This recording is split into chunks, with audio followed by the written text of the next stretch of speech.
Bonjour à tous et à tous et bienvenue dans cette review du Raw du 16 avril 2020.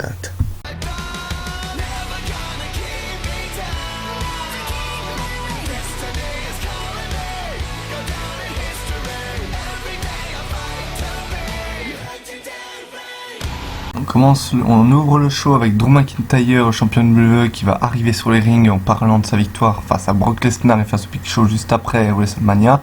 Et il va être coupé et interrompu par Zelina Vega et Andrade. Zelina Vega qui va lui dire félicitations pour ta victoire, mais aujourd'hui tu vas affronter un autre champion, les champions des États-Unis, Andrade. Et Andrade va prendre le micro en lui disant: tu m'as peut-être pris ce que j'avais, tu as peut-être gagné le titre face à Brock Lesnar, mais tu m'as jamais battu. Je t'ai déjà battu pour le titre NXT il y a autrefois, et je te défie dans un match champion contre champion. Et il y a Drew McIntyre qui va lui dire: pas de problème, je te défie est accepté et je te battrai cette fois-ci.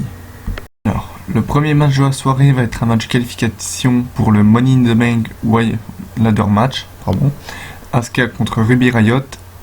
Le match a bien débuté, franchement un très bon match entre les deux femmes, mais c'est Asuka qui va se qualifier avec son Asuka Lock et Ruby Riott va abandonner. Franchement, première qualifiée pour le match Money in the Bank. Je suis bien content que ce soit Asuka, franchement. Voilà, on passe au prochain match. Ensuite, on va avoir une altercation avec MVP. Il va nous confirmer 3 matchs de qualification du Money in the Bank Ladder Match. Alors, c'est dans le MVP Lounge. Il y aura Rey Mysterio contre Buddy Murphy, Aleister Black contre Austin Theory et Apollo Crews contre MVP lui-même. Après, il va dire: ouais, j'ai un match de prévu contre Apollo Crews, je compte bien m'en sortir et me qualifier pour le Money in the Bank Ladder Match. Et après, il va préciser qu'il gagnera la mallette et qu'il deviendra Mr. Money in the Bank. Nous avons droit à un match entre Oliver Kahn et Aleister Black. Franchement, un petit match de 10 minutes. Franchement, c'était un bon match. 10 minutes de combat, c'était bien pour Aleister Black qui remporte ce match avec son Black Mass. Et après, il va être interviewé par René Young pour dire s'il avait des plans pour son prochain match la semaine prochaine face à Austin Theory. Et il lui répond qu'il sera prêt et présent pour le battre et qu'il compte bien gagner face à Austin Theory. Ensuite, nous avons l'entrée de Becky Lynch qui va nous faire un discours en disant qu'elle va revenir sur sa victoire face à Shayna Baszler de WrestleMania. Et ensuite, elle s'est concentrée sur le Money in the Bank féminin. En disant qu'elle compte bien garder son titre et qu'elle battra la gagnante de la mallette, qu'elle essaye de venir l'encaisser sur elle. Elle sera prête pour l'interrompre. Après, nous avons un match vraiment court, moins d'1 minute, entre Sarah Logan et Shayna Baszler. Et Shayna Baszler va gagner le match en moins d'1 minute, car elle va bloquer le coude de Sarah Logan. Elle va faire un stomp dessus, et Sarah Logan va faire semblant que son bras va casser. Et du coup, l'arbitre va sonner la cloche. Et l'arbitre, au début, a dit que Sarah Logan avait remporté le match, mais après ils se sont trompés. Ils ont bien dit que c'était Shayna Baszler qui s'est qualifiée donc pour le Money in the Bank Ladder Match. Ensuite, nous allons retrouver Seth Rollins dans les vestiaires tout seul. Il faut savoir qu'on va le retrouver plusieurs fois dans la soirée dans les vestiaires. Et il va nous parler une petite phrase, il va nous parler de la défaite qu'il a eue face à Kevin Owens. Et du coup, sa carrière a été crucifiée. Mais il a dit qu'il va essayer, il va attendre dans la soirée, il va rester là sans bouger. Ensuite, nous avons retrouvé un match entre Hideo Itami et Austin Theory. Ce match était vraiment cool à regarder. Bon, c'est pas un match top, mais voilà, après, victoire de Austin Theory.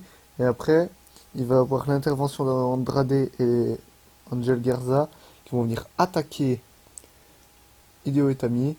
Et il n'aura même pas le temps de se faire que ils vont l'attaquer, ils vont le brutaliser. Et après, ils vont faire le signe des 3 Los Matadores. Après, on retrouve Seth Rollins encore une fois dans les vestiaires et il va nous dire que tout le monde doit croire en quelque chose et que le Messie, c'est quelque chose et que le Messie s'est éveillé et va agir. On passe au 5e match de la soirée. Angel Garza qui affronte Theo Timize. Franchement, ça a été un match très court, moins de 3 minutes. Et victoire de Angel Garza avec son finisher. Et après, ben, il y a eu Andrade et Austin Theory qui sont venus dans le ring pour attaquer Teut Maïs. Et ça va se terminer comme ça avec encore le signe de Los Oberades. Voilà. Sixième match de la soirée, on va avoir un match de qualification pour le Money in the Bank Ladder match féminin. Parce que Kairi Sane, pardon, qui va affronter Nia Jax. Franchement, on a eu un match de 7 minutes. Victoire de Nia Jax qui se qualifie donc pour le Money in the Bank Ladder match. Et bah, c'était un match vraiment cool à regarder. Bah, je suis content franchement que Nia Jax ait gagné. C'est un beau retour pour elle, un bon punch. Et je suis content pour elle. Ensuite, nous allons avoir l'arrivée de la nouvelle championne de NXT, Charlotte Flair, qui va nous reparler de son match face à Rhea Ripley à WrestleMania 36. Et elle va lui dire franchement que ça a été un bon match, elle a bien aimé, et qu'elle était prête pour Rhea Ripley, mais que Rhea Ripley n'était pas prête pour Charlotte. Et elle a dit que maintenant qu'elle est championne de NXT, elle va faire mettre de l'ordre dans cette division féminine à NXT. Elle va se concentrer sur sa prochaine challenger. Elle va nous parler de sa prochaine adversaire qui sera Yoshirai. Elle va dire que comme Rhea Ripley, Yoshirai devra s'agenouiller devant sa reine. Pour le prochain match, on va avoir un match entre Bobby Lashley et Noé Osé. Un match vraiment court, 3 minutes, 4 minutes au moins. On va avoir Bobby Lashley qui va s'attaquer directement à Noé Osé. Il va aller à l'extérieur, ce qui est Lana qui va lui gueuler dessus. Et Bobby Lashley va aller devant Lana en lui disant de fermer sa gueule. Il va retourner dans le ring. Noé Osé va essayer de l'attaquer, contrer, coup de pied dans sa tête. Et un spear sur Noé Osé pour le compte de 3. Et 1, 2, 3. Et après, Lana va monter sur le ring. Ils vont se prendre la main et ils vont retourner en coulisses. Et on passe au main event. On retrouve une nouvelle fois Seth Rollins en backstage dans les vestiaires. Il va lui dire que les croyants et non-croyants lui ont forcé à faire ça et que les non-croyants vont être dominés et stompés. Tous ceux qui vont ne pas croire seront stompés par Seth Rollins et ils seront jugés par lui-même. Prochain match, nous avons les Viking Raiders contre une équipe locale. Et franchement, ce match va être vraiment court, exécutif. Un match de 5 minutes entre les Viking Raiders qui vont partir sur leur match. Et après, finisher des Viking Raiders, l'Orient Express. Et après, sur le compte de 3, ils vont gagner. Et après, ils vont repartir en vestiaire. Et je suis content que les Viking Raiders ont gagné. Nous passons au main event de cette soirée qui va opposer Drew McIntyre, le champion WWE, à un match contre Andrade, le champion des États-Unis. Le match commence bien. Franchement, très bon face-à-face entre les deux hommes. Très bon jeu dans le ring. Un coup de boule qui va atterrir dans le pif dans le nez de Drew McIntyre. Et après, ce qu'on va avoir, c'est l'intervention d'Angel Garza et Timothy Rowe. Toujours le mal à dire son nom, pardon. Et après, on va avoir Angel Garza et tout qui vont se faire attaquer par Drew McIntyre.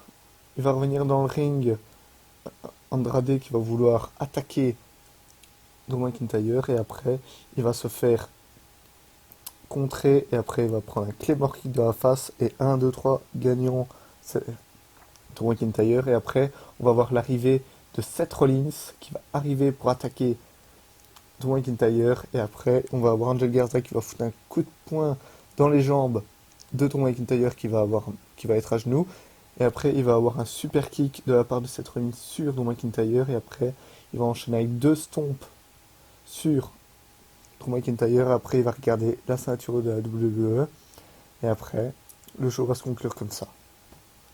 Si cette vidéo t'a plu, je te propose de t'abonner et de mettre un like et de partager.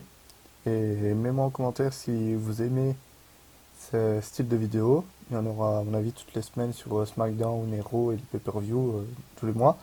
Et moi je te dis à plus et peace.